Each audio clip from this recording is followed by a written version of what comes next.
Hi everyone, my name is Taylor Shannon, and today I'll be presenting on a powerful character quality that plays a vital role in both sport and life: resilience. Whether you're facing adversity on the field or challenges in your personal life, resilience is the difference between giving up and growing stronger.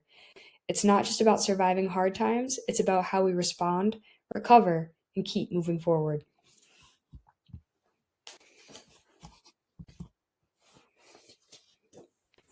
Let's start with the definition. According to Merriam-Webster, resilience is an ability to recover from or adjust easily to misfortune or change. But I love to think of it this way. Resilience is having the power to bounce back from adversity and move forward in a positive direction. So it's not about being unaffected, it's about rising after the fall. Resilience means you bend, but you don't break. Resilience isn't a one-size-fits-all. There are 4 types that I would like to highlight in this presentation.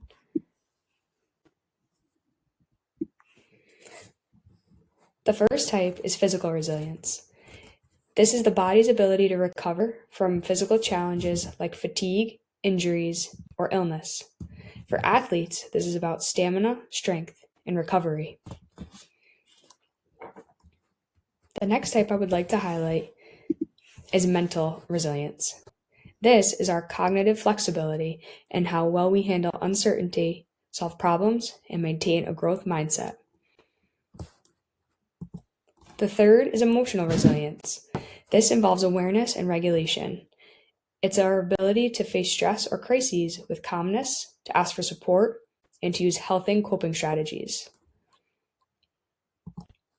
Lastly, the fourth one, social resilience. This means you have a strong network, people you trust and lean on when life gets tough. It's just as important as the others, especially in team sports and community settings. The best thing about resilience is it's not a personality trait, it's a skill that anyone can learn.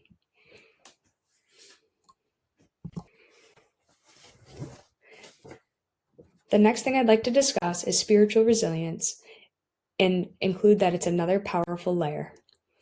In Timeless Principles, the authors highlight the story of Job, a man who faced unimaginable adversity yet chose to keep his faith in God. They write, "We can become intensely disillusioned and embittered or embrace challenges as a platform on which to put our hope and trust in God." Job didn't just endure, he trusted, and that makes him a template for generations of people facing hardship.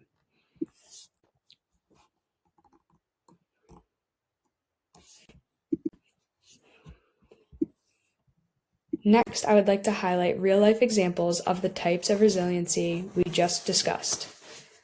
First is Bethany Hamilton. She's a professional surfer who, at just 13 years old, lost her arm in a shark attack.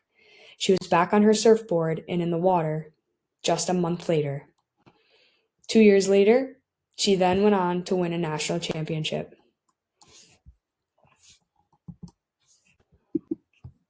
Next, I'd like to point out Thomas Edison. When asked about his failures, he famously said, "I have not failed, I've just found 10,000 ways that won't work." Next, one of my personal favorites, Walt Disney. In his quote, he states, "All the adversity I've had in my life, all my troubles and obstacles have strengthened me. You may not realize it when it happens, but a kick in the teeth may be the best thing in the world for you." And lastly, communities like those affected by Hurricane Katrina in New Orleans showed resilience by rebuilding their lives despite devastation. These examples show that resilience isn't just internal, it plays out in the real world in powerful ways.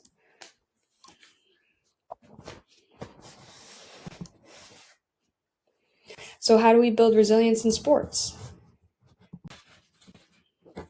The answer lies in transformational coaching. Coaches have a huge role in modeling and instilling resilience. In this video clip, actually, in this series clip from Ted Lasso, that he shows how great coaches lead with heart. They teach athletes not only how to play the game, but how to get back up when life knocks them down. Transformational coaches reflect daily to improve themselves and their programs. They foster safe, respectful, and resilient team cultures. They lead with values like love, acceptance, and purpose, not just performance.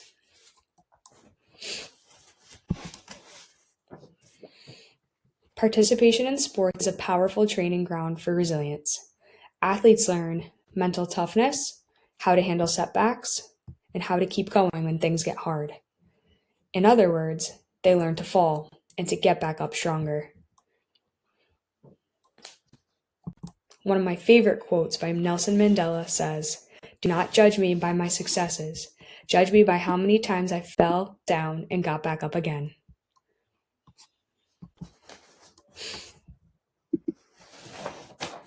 To wrap it up, resilience isn't something we either have or don't have. It's a skill.